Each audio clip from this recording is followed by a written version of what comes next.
선생님 안녕하십니까? 네, 잠깐 컴퓨터 좀 연결하겠습니다.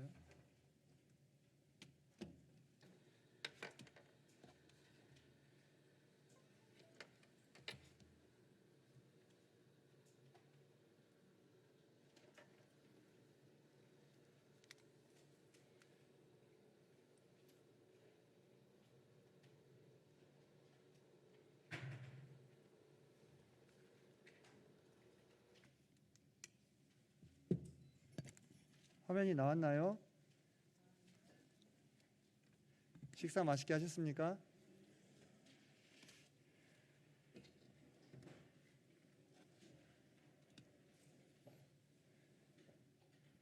저는 오늘 저녁에 아들하고 짜파게티를 끓여 먹었습니다. 우리 아들이 짜파게티가 너무 먹고 싶다고 해가지고 네, 아들하고 오붓하게 앉아서 먹는데 되게 좋았습니다. 식사가 되게 중요하죠. 때를 맞춰서 끼니에 맞춰서 이렇게 음식물을 잘 섭취하셔야 그 몸이 회복이 되셔서 좀 피로감도 덜하시고 또 성경 말씀도 듣고 공부할 수도 있는 거겠죠. 예. 네, 오늘 말씀 시작하도록 하겠습니다. 오늘은 교회 진리 9번째 시간으로서 성도님들께서 익히 잘 알고 계시는 주제일 텐데 주의 만찬에 대해서 함께 생각해 보는 시간을 갖도록 하겠습니다. 그동안 수요 말씀이 쭉 그 교회 진리랑 관련된 주제로 진행이 되고 있죠. 한번 정리를 하시면 12월 달 작년 12월에 들어서 처음으로 수요 집회 말씀 주제가 교회 진리로 시작이 됐습니다. 그래서 그동안에 교회의 가치, 그리스도의 몸된 교회, 은사, 징계, 침례, 예배, 지도력, 노을 이렇게 총 8가지 주제가 다루어졌었고요. 오늘은 주의 만찬에 대해서 다루어질 예정인데요. 이 주제는 12월 29일 날 다루어졌던 침례와 함께 주님께서 우리에게 명하신 두 가지 예식이 되겠습니다. 그래서 다음과 같은 순서대로 오늘 주의 만찬을 알아보고자 합니다. 주의 만찬의 유래와 역사, 의미, 여러 가지 의견들 그리고 실제 실천하는 부분에 대해서 다뤄보도록 하겠습니다. 성도님들, 제가 앞서서 그 예수님께서 제정하신 두 가지 예식이다라는 말씀을 드렸는데요. 이 기준이 무엇일까요? 천주교에 보면은 그 천주교인들이 예식으로 총 7가지를 정해놨습니다. 7가지 예식을 정해놨는데요. 성경을 우리가 살펴봤을 때 그 중에서 인정될 수 있는 예식은 침례와 주의 만찬 2가지뿐입니다. 이 기준은 간단합니다. 성경에 나와야 되는 거겠죠, 그죠? 그래서 주님께서 명하셨고, 두 번째로 사도들이 언급했고, 세 번째로 초대교회에서 실제 이루어진 기록이 있는 것만을 우리가 예식으로 인정을 하는 것입니다. 그 이 3가지 기준에 부합한 예식은 몇 가지밖에 없나요? 2가지밖에 없죠. 우리가 거듭났을 때 거듭남을 인정하고 또 여러 성도들 앞에서 또 증언하는 이제 침례가 있겠고요. 그거는 이제 일생에 한 번뿐이잖아요. 그리고 나서 우리가 주님을 섬겨가는 과정 가운데 이제 우리 교회 같은 경우에는 매주 드리고 있잖아요. 매주 드리는 이 주의 만찬의 예식이 있을 것입니다. 지금 보시는 그림은 이제 상상도죠. 상상도인데 예수님께서 잡히시기 전에 제자들과 함께 마지막 만찬을 나누시잖아요. 뭐 레오나르도 다빈치인가요? 그 사람이 그린 만찬 이렇게 탁 식탁에 앉아가지고 이렇게 먹는 장면인데 실제 이스라엘의 문화를 살펴보면 그런 식탁은 없었죠. 이렇게 삥 둘러서 비스듬히 누워가지고 식사를 하던 것이 당시 1세기 유대의 식사법이었습니다. 지금 그림은 상당히 고급지게 그려졌는데 제가 이제 이미지를 가져오면서 보니까 그랬는데요. 이거보다는 조금 더 소박하지 않았을까 하는 생각 개인적으로 해보게 됩니다. 성도님들께서 잘 아시다시피 바로 이 자리에서 우리 주님께서 참으로 역사적인 주의 만찬을 제정하십니다. 그래서 떡과 잔을 가지고 이렇게 예식을 제정하시는데 떡은 주님의 몸을 상징하고 잔은 모든 사람을 위해서 흘리는 바 나의 피 곧 언약의 피다 이렇게 말씀을 하시면서 이것을 내가 다시 올 때까지 행해서 나를 기념해 달라고 제자들에게 분부를 하셨습니다. 그래서 우리도 그 분부에 따라서 이 주의 만찬을 우리는 매주 드리고 있죠. 매주 우리가 드리고 있습니다. 그런데 우리가 이제 조금 더 확장해서 생각을 해보면 주의 만찬을 포함한 예배를 우리가 매주 드리고 있는데요. 이 예배가 어떻게 이렇게 드리게 정착되었을지 혹시 궁금해 보신 적 없으신가요? 우리가 예배 과정을 한번 간단하게 지금 한번 생각해 보면 처음에 시작하면 몇 분의 형제님들께서 찬송을 선택하시죠. 그래서 뭐 보통 3곡에서 뭐 많게는 한 5곡 정도 찬양이 드려지게 됩니다. 전체가 다 같이 드리는 거죠. 그 찬양은 미리 선곡되는 것이 아니죠. 그때 성령님의 인도하심을 따라서 형제님들께서 미리 준비해 오신 것을 이렇게 말씀을 하시면 온 교회가 함께 화답해서 찬양을 부르는 것입니다. 그러다가 어떤 형제님께서 또 말씀을 선택해 가지고 그 말씀을 바탕으로 하나님께 감사의 기도를 드리게 됩니다. 그 감사 기도 드릴 때도 보면은 주제가 이제 주로 이제 주님의 어떤 대속하심 또는 은혜 또는 뭐 하나님의 높으심 다양할 수 있습니다. 그런 주제들에 대해서 우리가 쭉 그날 허락된 대로 예배를 드리고 그러다가 이제 어느 시점에 또 어떤 형제님께서 이제 주의 만찬에 대한 감사의 기도를 드리시죠. 그러면 먼저 떡에 대해서 감사드리고 우리 교회 같은 경우에는 떡이 쭉 돌려지고요. 그 다음에 잔에 대한 감사를 드리고 잔이 쭉 돌려지게 됩니다. 그렇게 되면 이제 사회자의 인도에 따라서 이렇게 마무리가 되는데요. 이런 예배가 언제부터 왜 이런 식으로 시작됐을까 하고 궁금해하신 적 없으신가요? 없으시잖아요. 아, 있으신가요? 있으실 수도 있고요. 또는 아이들이 물어보지 않던가요? 그렇게 물어보는 똘망똘망한 아이가 있을 수도 있겠죠. 그죠? 저도 생각해 보면은 제가 아주 어렸을 때부터 모임에 몸을 담아왔기 때문에 사실 그것에 대해서 의문을 품어본 적이 거의 없는 것 같아요. 그냥 의뢰이 그렇게 하는 것으로 생각을 했다 이 말입니다. 의뢰이 그렇게 하는 것으로. 우리가 그것을 통틀어서 예배라고 부르는데 이 예배가 정말로 처음에 어떻게 해서 우리에게 이렇게 전달이 되었을까? 이런 방식이 우리가 막 직접 예배는 이렇게 드려야 되는 겁니다라고 배우진 않았지만은 최초에 누군가는 이렇게 예배를 드렸을 것이고 그것을 보고 우리도 이렇게 쭉 이어온 거 아니겠습니까? 그죠? 우리 모임이 이제 형제교회라고 세칭 부르는데 선교사님들이 들어오셔가지고 복음을 전하시면서 예배를 드려야 되는데 아마 그렇게 알려주셨겠죠, 그죠? 그래서 이제 교파학교회를 나가보신 분들은 아시겠지만 거기는 예배 순서가 어떻게 돼 있어요? 딱 정해져 있잖아요. 그리고 무슨 몇 장 찬양을 드릴지도 정해져 있고 기도를 누가 해야 될지도 정해져 있고요. 그리고 우리랑 큰 차이점 중에 하나는 예배 안에 말씀이 들어있어요. 그죠? 설교가 예배의 이 순서에 포함이 되어 있는 형태라 이 말입니다. 그러면 그 사람들은 또 그걸 어디서 배웠나? 전혀 시작이 없는 그것은 없잖아요. 그죠? 모든 것이 언젠간 처음에 시작이 있었을 것인데 그게 어떻게 시작이 되었는가? 사실 그것을 우리가 따지고 쭉 올라가다 보면은 결국 어디까지 올라가게 되겠습니까? 처음 교회가 시작되었을 때 그때까지 올라갈 거 아니겠습니까? 그냥 갑자기 막 튀어나왔나요? 그런 건 아닐 거 아니에요. 그죠? 근데 다 같은 하나님을 섬긴다고 하는데 어떤 무리는 지금 다 정해서 드리고 있는 무리도 있고 어떤 무리는 또 우리의 같은 형태를 띠고 있는 것도 있고 또 다른 형태도 많이 있습니다. 그러면은 누가 제일 잘 예배를 드리고 있는 거겠습니까? 네?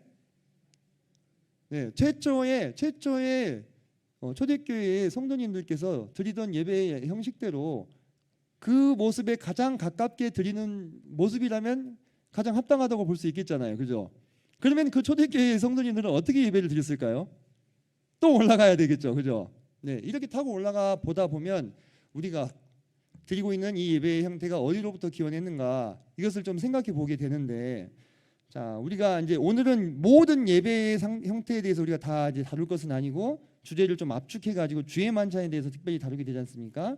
그래서 이제 우리가 주의 만찬의 유래를 살펴보고자 할 때 반드시 먼저 살펴봐야 되는 것이 유대인들의 식사입니다. 유대인들의 식사 예절. 초대교회를 구성했던 성도들은 모두 누구였습니까? 거의 대부분 다 유대인들이었습니다. 그 유대인들이 처음에 예배를 드리고 주의 만찬을 드릴 적에 전혀 없는 새로운 어떤 형태의 지금 우리가 드리고 있는 것과 같은 근데 그것이 전혀 없는 새로운 형태의 어떤 예식이었느냐? 아니었다는 거예요. 그 유대인들의 생활 문화 안에서 우리는 그 뿌리를 찾을 수가 있는데 이 일반적인 유대인들의 공동 식사는 이런 의미를 가지고 있었습니다. 물론 당대의 고대 세계에서는 대부분 그랬는데요. 함께 식사를 한다. 함께 음식물을 나눈다 하는 것은 같은 목적을 가진 공동체다. 네, 이것을 확인하는 자리였습니다. 그래서 이 식탁의 교제에 참여할 수 있게 해준다. 같이 식사를 한다. 같이 밥을 먹는다는 것은요, 그 사람과 내가 친밀하다. 그 사람과 내가 동등한 사이다라는 것을 증거하는 가장 명백한 증거였어요. 그래서 성도님들 기억나시죠? 예수님께서 세리와 죄인과 창기들과 같이 식사를 하신 것을 보고 바리새인들이 어떻게 합니까? 혀를 끌끌 차죠. 네. 뭐 지금 우리 기준으로 그냥 밥 한 번 먹어주는 건데라고 생각할 수도 있는데 그게 아니었다는 거예요. 그때 당시에는 내가 같이 식사를 하는 사람과 내가 동류였어요. 같은 부류의 사람이라 이 뜻이에요. 나와 그 사람은 서로 사귐이 있다 이런 뜻이었습니다. 그리고 그 사람과 나는 생각하는 바가 같다, 가치관이 같고 추구하는 목적이 같다라는 걸 나타내는 것이 바로 이 공동 식사였단 말입니다. 그래서 나그네나 이웃 중에 내가 우리 집의 공동 식탁에 공동 식사의 자리에 초대를 했다 하면 그 사람을 내가 격이 없는 사이로, 나랑 아주 강한 유대감을 가지고 있는 사이로 인정했다는 거예요. 그래서 이 공동 식사는 이런 순서대로 진행이 되었는데요. 우리도 뭐 에피타이저 그런 말 쓰잖아요, 그죠? 전식, 본식, 후식 이렇게 3단계로 나눠졌어요. 유대인의 공동 식사는. 전식 때 주인이 식객들에게 포도주 잔을 돌려요. 그러면서 기도를 합니다. 왜냐하면 그때 당시 유대인들은 다 뭘 믿었어요? 다 유대교를 믿었으니까요. 하나님을 믿었으니까 포도나무 열매를 만드시는 우리 하나님이요 세상의 임금님이신 주님 찬양 받으소서. 이렇게 이렇게 찬양 기도를 드리면서 포도주 잔을 돌린다 이거예요. 성도님들 어딘가 많이 좀 유사하지 않아요? 지금 닮은 부분이 지금 조금 눈에 들어오시나요? 그리고 나서 주빈이나 가장, 그날의 호스트죠, 그날 집주인인 가장이 빵을 들고 똑같이 기도를 해요. 그리고 식객들에게 나누어 줍니다. 어떻게 기도하느냐? 땅에서 빵을 생기게 하시는 우리 하나님이요 세상의 임금님이신 주님 찬양 받으소서. 이렇게 감사의 기도를 드리고 빵을 나눠준다 이 말입니다. 성도님들, 예수님께서 제자들에게 떡과 잔을 나누어 주시죠. 그 모습과 어때요? 닮았지요, 그죠? 우리가 오늘 살펴보고자 하는 이 주의 만찬은요 전혀 새로운 것이 아닙니다. 사실 유대인들의 당시의 문화를 살펴보면요, 그들의 공동 식사의 식순에, 식사 순서에 이런 것이 포함이 되어 있습니다. 그래서 본식 때는 이제 고기나 이제 메인 요리가 나오는 거죠. 메인 요리를 먹고 마지막으로 후식을 먹는데 보통 가장이 입가심용 포도주 잔을 들고 찬양의 기도를 드린 다음에 식객들에게 나누어 줍니다. 이게 유대인의 공동 식사의 순서였습니다. 그러면 이제 이 유대인의 공동 식사가 특별히 이제 유월절 식사에서는 이렇게 이제 전개가 됩니다. 이 공동 식사에 이런 문화가 있고요. 이게 이제 유대인들이 유월절 식사 때는 어떻게 하냐면 이제 최소한 4잔의 포도주를 마셔요. 근데 이제 유대인들도요, 이 알코올에 내가 이렇게 취하는 것을요 별로 선호하지 않기 때문에 이 4잔의 이 포도주를 마실 때 보통은 한 잔을 희석해 가지고 4잔을 만든다고 합니다. 4잔을 다 마셔도 한 잔을 마신 것과 같은 효과를 얻기 위해서.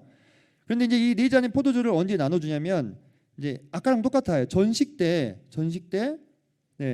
첫 번째 포도주를 제공을 합니다. 그리고 이때 뭐 이제 쓴 나물, 푸른 채소 이런 것이 같이 나와요. 우리가 6월절 식사기 때문에 처음에 어떻게 제정됐는지 기억나시죠? 여기에 이제 6월절에 희생 제물이 되는 양과 또 이제 쓴 나물 이런 것들 같이 곁들여 먹잖아요. 그때 당시에 애굽에서의 어떤 고통을 기억하기 위해서. 그 다음에 과거와 현재와의 연결을 의미하는 출애굽 이야기를 말합니다. 그러니까 우리가 그때 어떠했느냐, 그것을 상기하는 거예요. 6월절이니까. 그러면서 이제 할렐이라고 이제 송령을 올려요. 송령, 찬양을 드리는 거예요. 그러면서 6월절의 정신과 참뜻을 생각해보고 두 번째 식사가 이제 본식이 시작됩니다. 이때 또 가장이 기도를 드리면서 축복의 잔으로 알려져 있는 세 번째 포도주 잔을 드리고 또 이 단계에서 또 두 번째 할렐 찬양을 부르고요. 마지막으로 후식 때 네 번째 포도주 잔이 제공이 돼요. 우리 아까 후식 때 보면은 그때 마지막 입가심용 포도주가 제공된다고 하잖아요.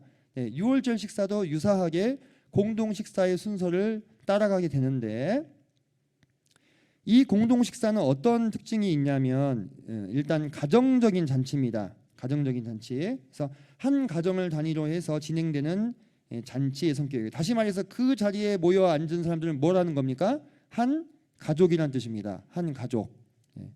자, 그리고 두 번째로 이 유월절 만찬을 인도하는 사람이 그 집의 가장이에요. 그 집의 인도자, 그 집의 주인.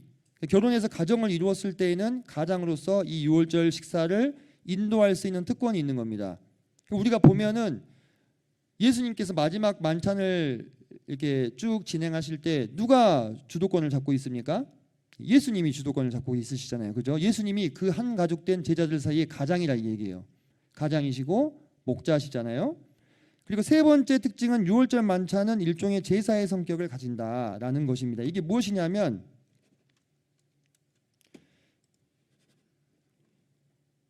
자, 우리가 유월절 때 보면은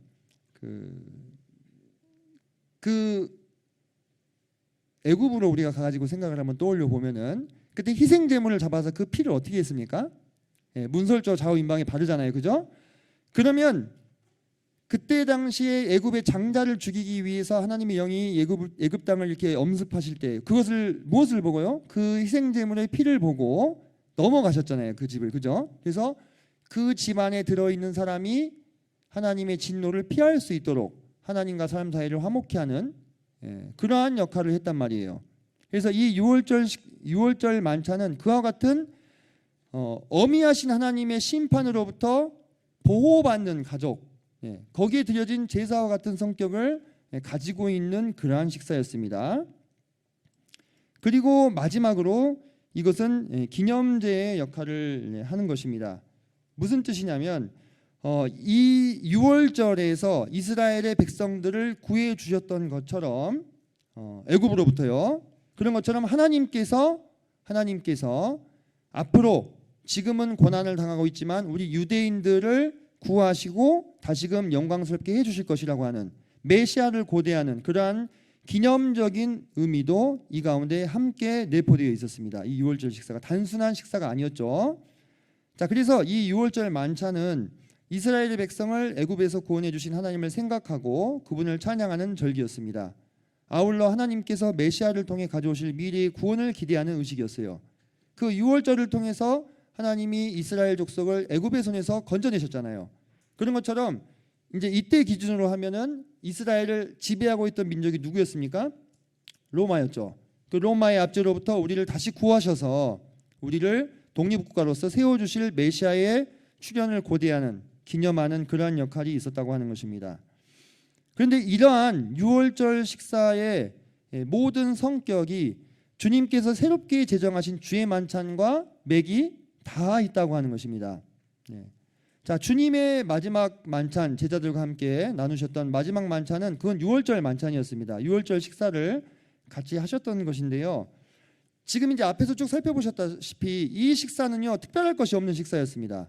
의뢰하는 공동 식사였고 특별히 그때는 절기가 유월절이었기 때문에 유월절 식사를 갖게 된 거였어요.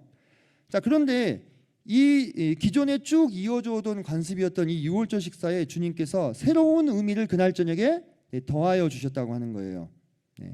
우리가 앞에서 살펴본 것처럼 유월절 식사는 출애굽을 기념하면서 하나님께서 이스라엘 백성에게 베푸신 구원을 감사하고 또 앞으로 우리를 또 구원해 주실 것을 기념하는 공동체성을 가지고 있는 가족의 축제였습니다. 가족의 식사였어요. 그날은 특별히. 그런데 그래서 이제 우리가 마가복음에 보면은 그런 그 기록이 나오는데 마가복음에 보면은 우리가 그 제자들이 찬미하고 감람산으로 이동하잖아요. 그죠? 따로 찾지는 않겠습니다. 찬미하고 감람산을 가는데 그때 이 찬미할 때 부르는 그 이것을 할렐, 송영 또는 찬송시라고 하는데 정해져 있어요. 시편 114편, 115편, 118편 이런 찬양들을 불렀습니다. 그때 정해져 있었어요. 근데 이 시편들이요, 그 성격을 잘 살펴보면은 메시아의 도래를 축하하고 있는 그런 시편들입니다. 그러니까 이런 것이 유월절 식사의 성격이 어떤 성격이었느냐라는 것을 우리에게 명확하게 밝혀주죠. 네, 마가복음 14장 26절이라고 PPT에 제가 적어놨네요.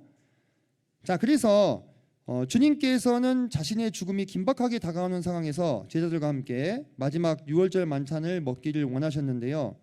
이 자리에서 주님께서는 이 의뢰의 공동 식사 자리에서 이 주인이 감사 기도를 드리고 나누어 주는 잔과 또 떡에 의미를 부여하셨어요. 어떤 의미냐? 이 떡은 내 몸이라고, 그죠? 그리고 이 잔은 많은 사람들을 위해서 대신 흘리는 나의 피라고, 기존에 쭉 이어져 오던 그 식사의 문화의 예절의 예식에 새로운 의미를 보태주셨다고 하는 것입니다.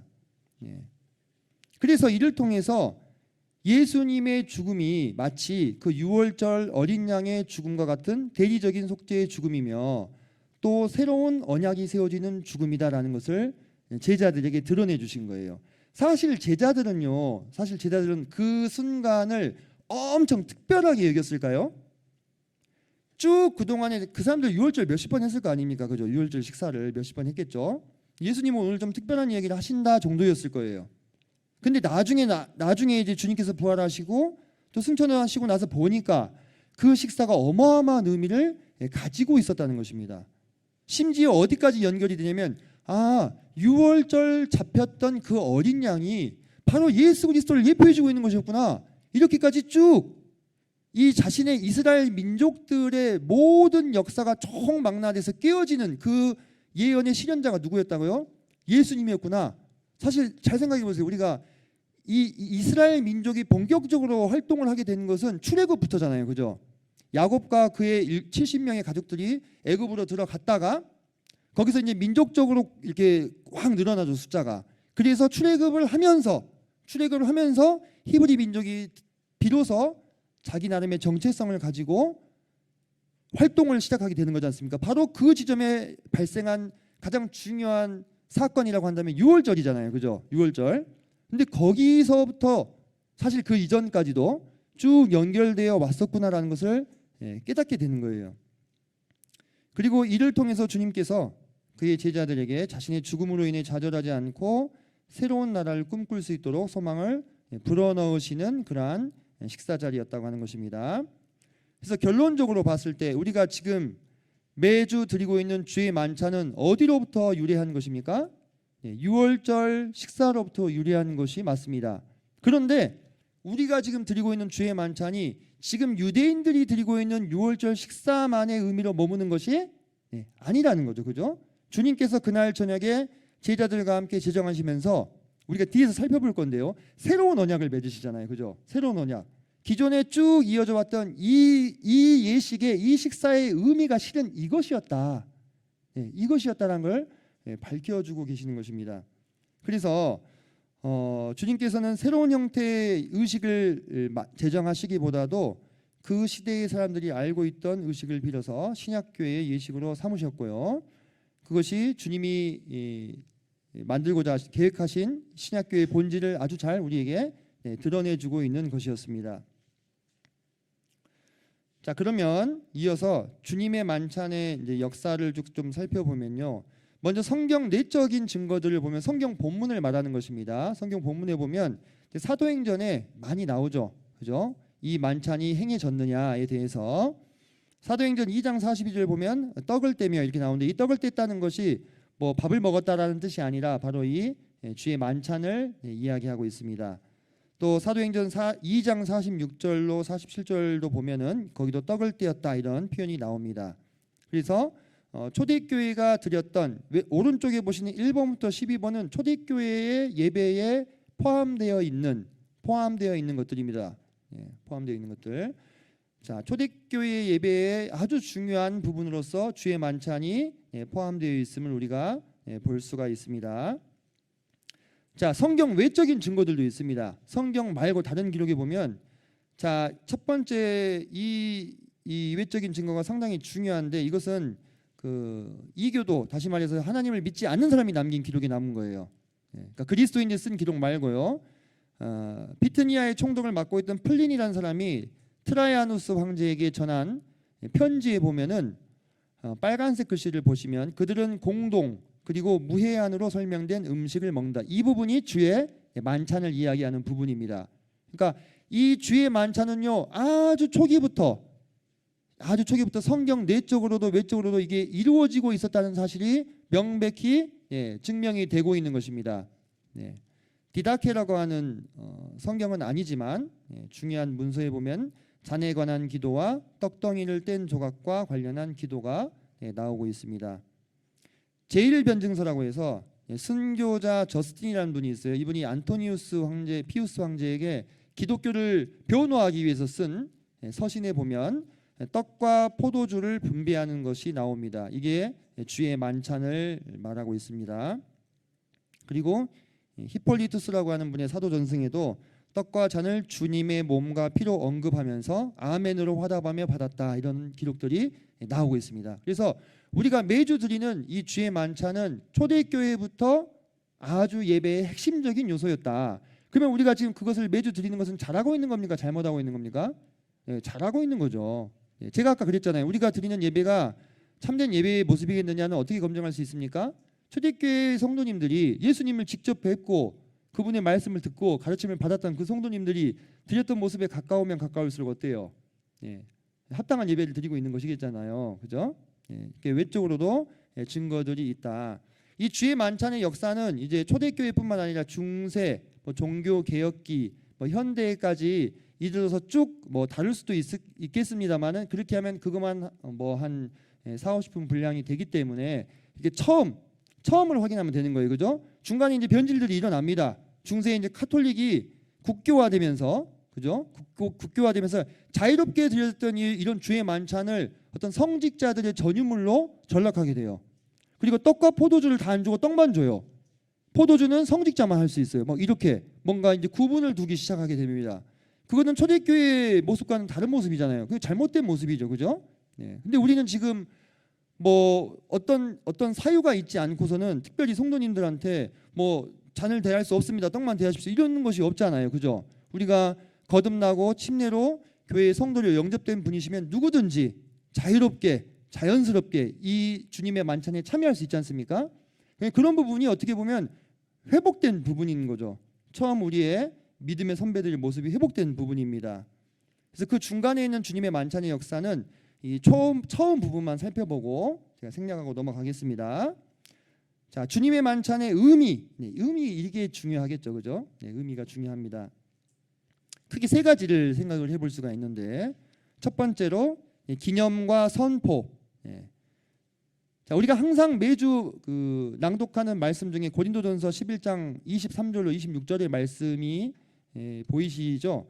거기 보면은 사도 바울이 이렇게 씁니다. 내가 너희에게 전하는 것은 주께 받은 것이니 곧 주 예수께서 잡히시던 밤에 떡을 가지사 축사하시고, 자, 이렇게 얘기가 진행이 됩니다. 그러니까 이 주의 만찬이 제정되던 때 어떤 사건이 일어났냐면 주님께서 잡히셨던 그 밤이었던 거예요. 우리 주님께서 6월절 어린 양이 되시기 위해서, 세상 죄를 지고 가는 하나님의 어린 양이 되시기 위해서 그날 잡히시고 불법 신문을 받고 고초를 당하시고 십자가에서 마침내 어떻게 되십니까? 별세하게 되셨잖아요, 그죠? 그것을 우리가 항상 상기하게 되는 거예요, 이 주님의 만찬을 대할 때 있어서요. 그리고 실제 시각적으로도 이 떡과 잔을 우리가 바라볼 때 떡은 주님의 몸이고 붉은 잔은 주님의 피를 우리가 직관적으로 이렇게 볼 수가 있지 않습니까, 그죠? 그래서 주님께서 이 예식을 우리에게 제정해 주시기 위해서 거저되는 것이 아니고 그분의 정말로 말로 다 할 수 없는, 우리가 지난 주일에도 봤습니다마는 그런 고난과 아픔과 심지어 죽음을 맛보시는 과정이 분명히 있었다. 이것을 우리가 다시 기억하게 되는 것입니다. 그러면서 너희를 위하는 내 몸이니 이것을 행하여 나를 기념하라 하시고 식후에 또한 그와 같이 잔을 가지시고 이르실 때 이 잔은 내 피로 세운 새 언약이니 이것을 행하여 마실 때마다 나를 기념하라 하셨으니 너희가 이 떡을 먹으며 이 잔을 마실 때마다 주의 죽으심을 그가 오실 때까지 전하는 것이다. 그래서 우리가 함께 모여서 주님의 이 만찬을 대하는 것만으로도 그분의 죽으심을 주님께서 오실 때까지 전한다고 하는 선포의 의미가 함께 포함이 되어 있습니다. 실제로 아직 예수님을 알지 못하는, 믿지 못하는 분들 중에서 우리가 주님께 예배드리는 특별히 주의 만찬을 대하는 모습을 보면서 뭔가 모를, 이유는 잘 모르겠지만 신기하기도 하고 모종의 감동을 받기도 하고 그런 경우들이 종종 있습니다. 그런 것이 저들이 도대체 그것이 무엇이길래 이렇게 경건한 자세로 이것을 대하는가, 같은 의구심들이 그 마음 가운데 일어날 수도 있는 거예요. 그런 것이 하나하나가 주님의 죽으심을 오실 때까지 전하는 효과가 있는 것입니다. 또 한 가지 무엇이 있냐면 그것은 좀 뒤에서 다시 설명을 좀 드리겠습니다. 자, 두 번째로 연합과 친교의 의미가 있습니다. 연합과 친교의 의미. 고린도전서 10장 16절로 17절을 보면 우리가 축복하는 바 축복의 자는 그리스도의 피에 참여함이 아니며 우리가 떼는 떡은 그리스도의 몸에 참여함이 아니냐 이렇게 얘기하고 있죠. 그러니까 우리가 주의 만찬을 대할 때 우리는 무엇에 참여하는 겁니까? 주님의 몸과 피에 참여하는, 여기서 이 참여함이 코이노니아예요. 우리가 잘 아는 그 단어. 우리가 참여한다, 주님과 함께 한 몸이다 라는 이 연합이 아주 뚜렷하게 우리 눈에 보이게 되는 것입니다. 자, 그러면서 주님과 내가 하나라는 거, 주님과 내가 하나라는 거, 우리가 그거 많이 묵상하잖아요. 떡과 잔을 대하면서요. 주님과 내가 하나가 되었고 한 몸이 되었고, 요한복음에 내 살을 먹고 내 피를 마시지 않으면라고 얘기하시는 것이 무슨 뜻인지 헤아려지면서 그렇게 함과 동시에 우리는 우리 옆자리에 앉아 있는 성도님들과 내가 뭐라는 것을 한 몸이라는 것을 인식할 수 있는 것입니다. 사실 이 후자의 이 의미는 우리가 쉽게 사실 놓칠 수 있어요. 왜냐? 그 순간에 사실 저도 떡과 잔을 대하면서 어떤 부분에 묵상이 더 집중하게 되냐면 주님의 이제 순환, 그죠? 주님의, 그리고 그 주님이 나를 위해 죽으셨다고 하는 이 감사함, 그리고 그 주님과 내가 하나라는 거, 이런 부분에 우리가 집중을 하게 되잖아요. 그런데 간과하지 말아야 될 것은, 놓치지 말아야 될 것은 그 떡이 무슨 떡이냐 이거예요. 한 떡이라 이거예요. 한 떡. 한 떡, 한 잔. 우리가 그것에 다 같이 참여하고 있다라고 하는 것입니다. 그래서 주님과 내가 한 몸일 뿐만 아니라 내 옆에 앉아 계신 성도님과 나도 뭐예요? 한 몸이다. 우리가 한 몸이다. 한 지체가 되었다. 이것을 나타내 보여주고 있다고 하는 것입니다. 그래서 사도 바울도 17절에 떡이 하나요 많은 우리가 한 몸이니 이는 우리가 다 한 떡에 참여함이라 이렇게 이야기를 하고 있습니다.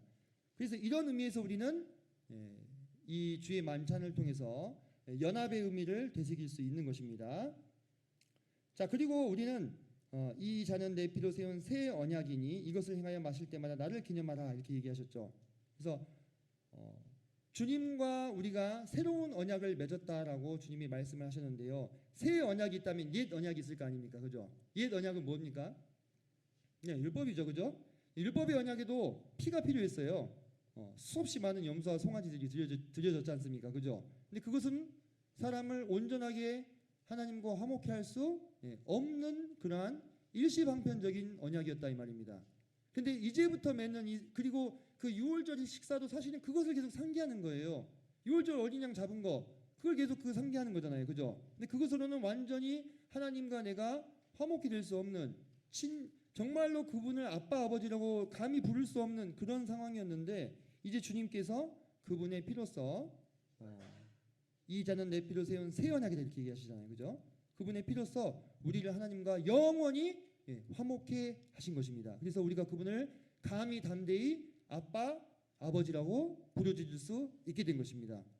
이 세상에 부자 관계보다 더 친밀한 관계가 어디 있겠습니까? 부모와 자식 관계보다요. 그죠?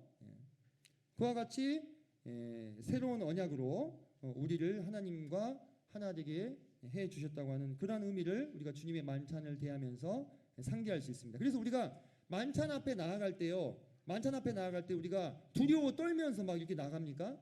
아니잖아요. 그죠? 아니에요. 담대함으로 나가지 않습니까? 누구의 피를 힘입어서? 예수 그리스도의 피를 힘입어서. 그죠? 그러므로 우리가 예수 그리스도의 피를 힘입어서 담대하게 그분의 성소 앞에 나아가는 거 아닙니까? 원래는 담대하게 나아갈 수가 있어요, 없어요? 없어요. 1년에 딱 한 번 대제사장이 피를 가지고 지성소에 들어가잖아요. 근데 죽을까봐 줄을 메고 들어갔단 말이에요. 딸랑딸랑 방울을 이렇게 하면서 방울 소리 안 나면 어떻게 된 거예요? 죽은 거예요. 근데 시체를 가지고 들어가지도 못해. 밧줄을 잡아 당겨가지고 시체를 빼야 됐어요. 그렇게 두려운 분이었다고요. 대제사장이 얼마나 벌벌 떨면서 들어갔겠습니까?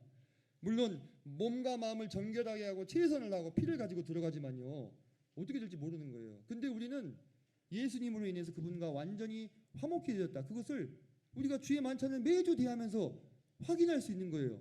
내가 이 하나님 앞에서, 거룩하신 하나님 앞에서 내가 정말 내 스스로를 봤을 때 정말 지난 한 주간의 삶이 참 부끄럽지만 사실 그러면 나갈 수 없는 거거든요. 구약의 옛 언약 같았으면. 근데 누구를 힘입어서?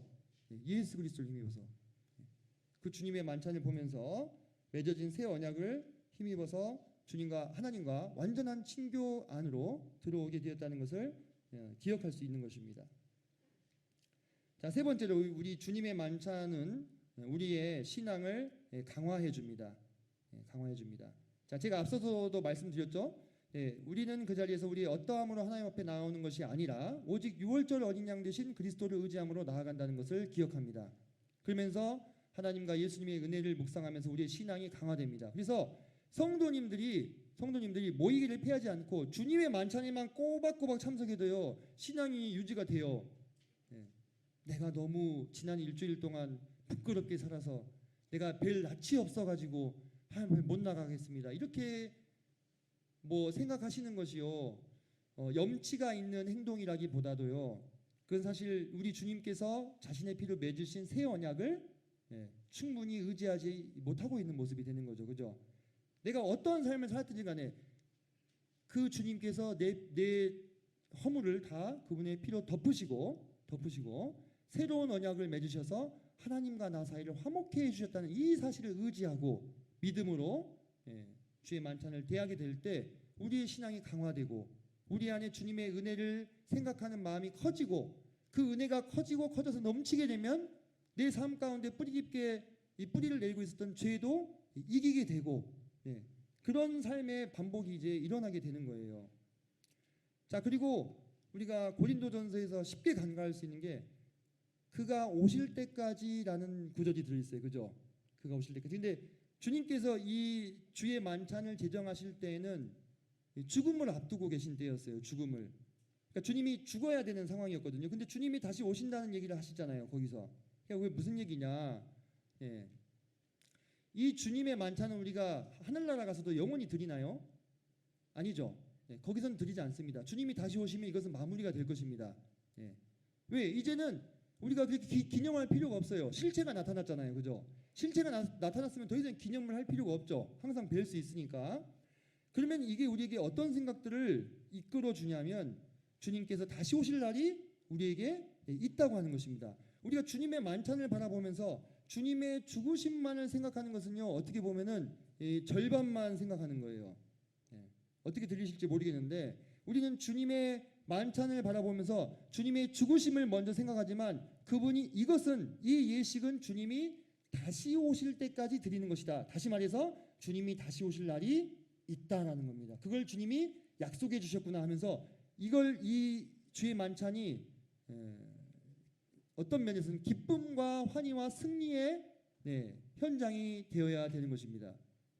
저는 전에도 한번 말씀드린 적이 있었던 것 같은데 저희 어머니께서 예배를 드리실 때마다 그렇게 우셨어요. 얼마나 많이 우셨냐면은 막 이렇게 하면서 우셨어요. 이렇게 막. 근데 그게 한 번만 그런 게 아니라 매번 그랬어요. 제가 어렸을 때 항상 어머니 옆에 앉아서 예배를 이제 같이 드렸는데 제가 하루는 그 모습을 보면서 아니 예수님이 부활해서 살아나셨는데 왜 저렇게 우시지? 이제 그 생각을 이제 한 거예요. 물론 이제 어머니께서는 나 같은 죄인을 위해서 죽어주신 주님의 은혜가 너무 감사해서 이제 감격의 눈물을 흘리신 거죠. 이해는 했습니다만은 제가 그날 감사를 부활하신 예수님 부활해 주셔서 감사합니다 하고 이렇게 막 큰 소리도 드렸거든요. 왜? 예수님 부활하셨는데 살아나셨는데 예수님이 우리가 십자가에 못 박히시고 또 그 전에 채찍 맞으시고 모진 고통과 고난과 순환을 다 당하신 그것도 우리가 마땅히 기념하고 기억하고 또 감사드려야 되지만 그 주님께서 죽음에 묶여 계신 것이 아니라 3일 만에 다시 살아나셔서 승천하시고 다시 오실 거라는 약속을 해주신 거 이것도 그 자리에서 함께 기억이 되어야 됩니다. 그래서 교회 사가들은 초대교회 만찬은 오히려 축제 분위기였다 이렇게 남기고 있어요. 기록을. 왜 초대교회 만찬은 축제 분위기였냐? 주님이 고난 받으셨지만 부활로서 승리하셨음을 바라보고 잔치와 기쁨과 경축의 분위기가 주도하였다. 이렇게 기록하고 있어요. 왜냐? 정말 초대교회 성도님들은 정말로 주님이 금방 내일이라도 다시 오실 것을 믿었거든요. 그러니까 그 죽음이 슬픔의 어떤 주제가 아니라 부활의 어떤 승리의 과정에 있는 거예요. 그래서 그것으로 깊이 슬퍼하고 있지 않아도 된다고 생각하셨던 것 같아. 근데 이제 이 주님의 만찬에 이제 이 슬픔의 이미지가 덧입혀진 것은 중세로 넘어오면서부터였다고 합니다. 네. 이제 우리가 주일날 주님의 만찬을 대할 때 우리도 이렇게 균형 감각이 필요할 것 같아요. 네. 그 주님의 죽으심과 순환 당하심을 위해서 우리 마음 가운데 애도하는 마음이 있지만 또 한편으로 그 죽음에서 부활하시고 승리하신 다시 오실 그 예수님을 바라보는 양면의 이 묵상이 있어야 될 거라고 생각이 됩니다. 이제 성도님들 이제 들어보셨을 텐데 주님의 만찬에 대한 여러 가지 이제 의견들이 있습니다. 로마 카톨릭에서 이제 화채설이라 해서 주님의 그 몸과 피를 상징하는 이 떡과 잔이 진짜 뭐다? 진짜 예수님의 살과 피다. 이렇게 믿는 거예요. 근데 성도님들 그 오해하시면 안 되는 게 아니 떡과 잔이 살점과 피로 변하지도 않았는데 왜 이걸 화채설로 주장하느냐? 그 카톨릭 사람들이요 그렇게 어리숙하거나 유치한 사람들이 아니에요. 그렇게 주장하는 게 아닙니다. 화채설의 진위는 이 눈에 보기에는 떡과 잔으로서 그 본질은 변하지 않았지만 주님의 몸과 피라 이거예요. 머리를 더 썼죠, 그죠? 네. 변하지는 않는다. 뭐 우리가 이렇게 반박할 수 있잖아요. 그럼 니네는 뭐 식인종이냐? 살과 피를 먹느냐? 실제로 초대교회 성도들이 이렇게 공격을 받았거든요, 로마 사람들한테. 네. 근데 그게 아니라는 거예요. 그들도 바보가 아니에요. 그게 살과 피로 진짜 변한다라고 얘기하는 게 아닙니다. 근데 이것은 주님의 살과 피다 이거예요. 실제로 임한다 이렇게 믿는 거예요. 근데 이런 화채설이 가지고 있는 많은 문제들이 있습니다. 문제들이. 그래서 이들은 우리가 성경을 상고하여 보건대 주님께서 십자가에서 우리의 죄를 속죄하신 것은 여러 번에 걸쳐서 일어난 일입니까? 단번 일어난 일입니까? 네, 한 번 단번에 제사를 드리신 거잖아요. 근데 이 화채설을 자꾸 주장하게 되면은 그걸 계속 드리는 꼴이 돼버리는 겁니다. 네, 계속 우리가 그렇게 대속을 받아야 된다는 거예요. 그래서 로마 카톨릭에서는 이렇게 주장해요. 이 주의 만찬을 대하지 못하면 구원 못 받는다 얘기예요. 왜? 그 주님의 몸과 피를 계속 지속적으로 먹어야 된다는 거예요. 그래서 계속 내가 대속을 받아야 된다는 겁니다. 그러니까 이 얘기는 무슨 얘기예요? 주님의 이 속죄 제사가 단번에 드려졌다는 것을 부정하는 것이 되잖아요. 그죠? 네. 그래서 문제가 있는 것입니다.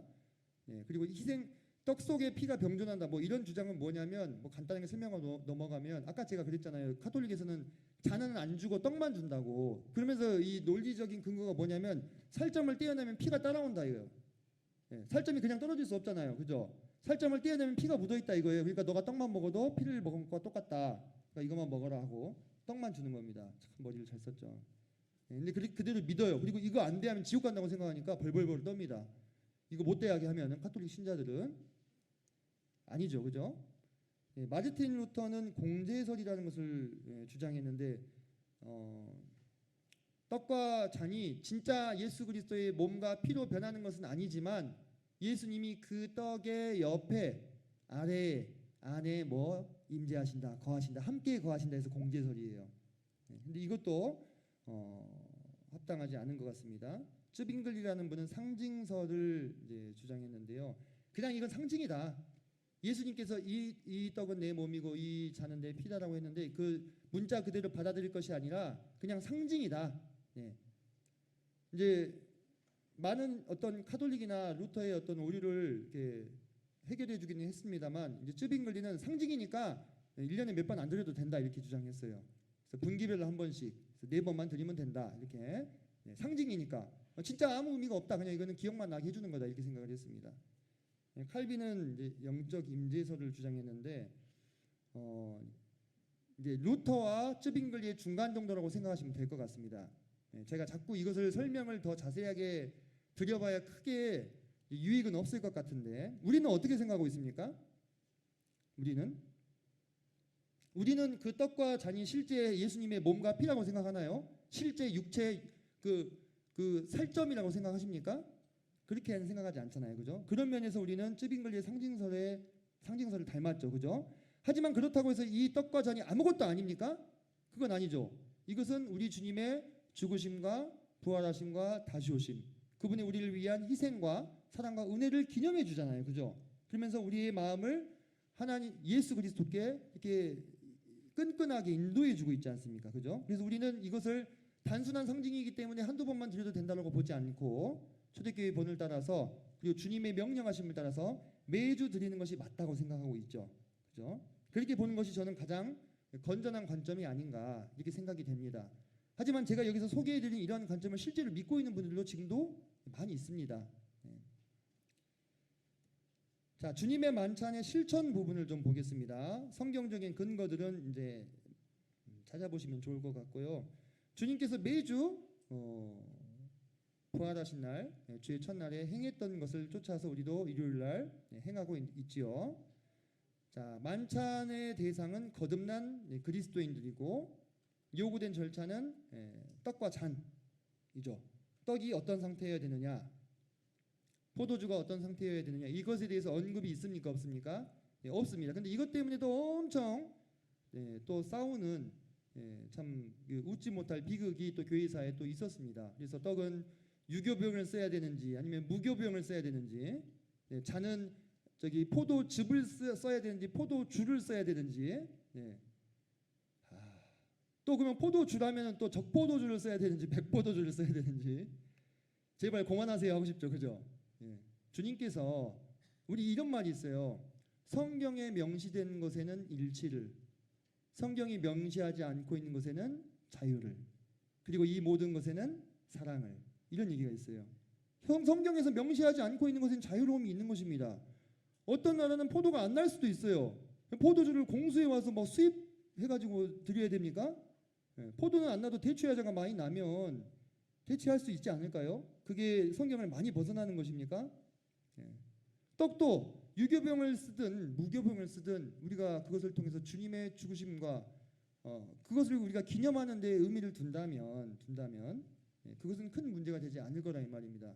지역적인 것에 집착하는 것은요, 많은 분쟁과 불필요한 분란을 가져오는 거예요.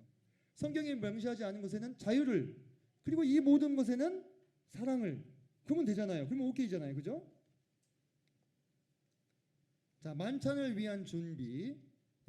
고린도전서에서 말씀하고 있는 것처럼 자신의 죄를 살피고 주님과 해결해야 될 부분들을 당연히 미리 살피고 나와야 되겠죠.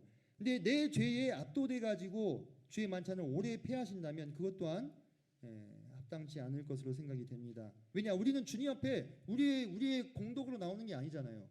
새 언약은 내 공덕이 아니라 주님의 은혜로 나오는 것이지 않습니까? 그죠? 자, 그리고 다른 성도와의 관계를 살피고 만일 문제가 있다면 해결하고 만찬에 임하는 것이 덕스럽겠죠. 자, 아까 제가 그런 말씀 드렸습니다. 우리가 떡과 잔을 대할 때 주님과 내가 한 몸이기도 하지만 내 옆에 앉아 계신 성도님들과도 내가 한 몸이에요. 그죠? 근데 한 몸인 성도랑 지금 문제가 해결이 안 된 게 있어.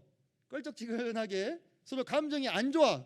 근데 한 떡에 참여하면서 우리는 한 몸입니다 라고 하기가 쉽지 않은 거죠. 그죠? 그 자리에서 그 순간에는 그런 생각을 별로 안 하시겠지만 계속 해결되지 않은 문제가 있을 때 마태복음에서 5장에서 그러잖아요. 내가 무슨 예물을 드리려고 가다가 어떤 형제와 불화한 것이 생각나거든 먼저 가서 그 형제와 화목한 뒤에 그 예물을 드리라고 말씀하고 있지 않습니까? 우리가 주님의 만찬에 참여해서 주님과 한 몸이 된다고 하면서 근데 주님, 저는 주님과는 한 몸이지만 저 형제랑은 한 몸이 아닙니다. 저 자매랑은 한 몸이 되기가 좀 어렵겠습니다. 그러면 한 몸 대신 우리 머리 대신 주님께서 이렇게 보셨을 때 몸의 각 부분이 따로 놀고 있는 셈이 되는 거잖아요. 그리고 주님께 합당한가? 우리를 위해서 피 흘리시기까지 자신의 목숨을 주시기까지 우리 사랑해 주신 주님의 희생에 합당한가 생각해 봐야 될 것 같습니다. 자, 그리고 주님의 고난과 부활을 깊이 기억하고 생각하시면서 오시면 좋을 것 같습니다. 주님의 만찬의 실천에 관련해서 이제 칼빈이 이런 기록을 남겼어요. 성례에 1년에 한 번, 성례는 지금 주의 만찬 얘기하는 겁니다. 1년에 한 번 동참하도록 명령하는 이 습관은 어떤 사람이 수종 들어서 들어왔든지 가장 확실한 마귀의 발명품인 것이 분명하다. 1년에 한 번만 주의 만찬을 드리자라고 하는 건 뭐라고요? 마귀의 발명품이라고요. 그리고 성찬의 빈도와 관련해서는 아주 자주 그리고 최소한 일주일에 한 번은 교회에서 배설될 때 가장 합당하게 거행될 수 있을 것이다. 제가 왜 다른 많은 분들의 언급을 빼놓고 이 칼빈의 이 언급을 가지고 왔냐면 우리나라에서 가장 교세가 강한 이 장로교회에서 장로교회 원조가 누굽니까? 이 칼빈이잖아요. 근데 장로교에서는 이 주의 만찬을 자주 드리지 않습니다. 그죠? 뭐 분기에 한 번 또는 반년에 한 번, 뭐 또는 심한 경우는 1년에 한 번. 그리고 그냥 크게 의미를 두지 않고 쑥 그냥 지나가 버리잖아요. 그러면서 우리 같이 자주 드리는 사람들에 대해서 뭐라고 얘기하냐면 아니 그렇게 중요한 예식을 그렇게 자주 드리면 중요도가 떨어진다. 예. 이거 좀 이렇게 하찮게 생각할 수도 있지 않겠느냐 이렇게 생각을 하는 거예요. 이렇게 이야기를 하는 거예요. 그러면 우리는 조용히 기독교 강요에 나오는 이 페이지를 펴서 보여드리면 됩니다. 예. 여러분들 선조가 이렇게 이야기했습니다. 마귀의 발명품이라는데요. 그래서 기독교 강요의 초판본에 나온 이야기예요. 자, 그래서 우리는 이 주님께서 분부하신 이 예식을 매주 드리면서 기념하는 것이 혹 그들이 지적하는 것과 같은 그런 부작용이 혹 있을지라도 어때요? 합당하다 이겁니다. 예, 그거는 이제 개개인의 문제예요. 개개인의 문제. 어떤 분은 정말 매주 드리니까 아이고 그냥 습관적으로 그냥 관례적으로 드리는 것 같이 돼버리실 수도 있겠지만은 그렇다고 해서 우리가 그걸 안 드리면 그건 주님의 명령을 우리가 제대로 수행하지 못하는 것이지 않습니까? 어떤 것이 더 큰 거예요? 주님의 말씀이 더 큽니까? 그 성도 개인의 어떤 이 마음이 더 큽니까? 생각해 보셔야 되겠죠. 자, 그리고 주님의 만찬에 누가 참여할 수 있는가? 이런 경우가 있습니다. 우리 교회도 다른 교파학교회나 또는 다른 어떤 성향을 가지신 분들이 찾아오실 수 있잖아요. 이 주일날 뭐 예를 들면은 뭐 감리교회나 또는 장로교회에서 교회를 나가고 계시는 분이 이제 우리 교회를 찾아왔다 이 말이에요. 무슨 사정이 생겨가지고. 근데 그날 이제 우리가 주의 만찬을 드리기 위해서 다 이렇게 모였는데 장로님들이 이제 교제해 보시니까 거듭난 것 같긴 해요. 그럼 이분을 주의 만찬에 참석을 시켜야 되느냐 말아야 되느냐 어떻게 해야 될까요? 제가 이미 정답을 써놨죠, 그죠? 네. 자, 이 부분에 대해서요. 이 부분에 대해서는 그 지역 교회에 주님께서 지도자로 세워두신, 인도자로 세워두신 형제님들의 분별을 따라가는 것이 가장 덕스럽지 않겠느냐는 생각이 듭니다. 우리 이제 브레드린의 이 선배들 중에는 이 부분에 대해서 이렇게 자유롭게 열어두고 어떤 교단에 속했든지 간에 자유롭게 이 주의 만찬에 참여할 수 있게 허락한 그런 역사도 있습니다. 초창기에는요. 근데 그게 그렇게 하다 보니까 이제 좀 문제가 생긴 거예요. 그래서 나중에는 조금 더 이제 좀 좁혀가지고 이렇게 하기도 하고. 그러니까 이게 시대와 상황과 또 그 지역교회 형편에 따라서 어떻습니까? 천편일률적으로 할 수가 없는 거죠, 그죠? 그래서 그 지역교회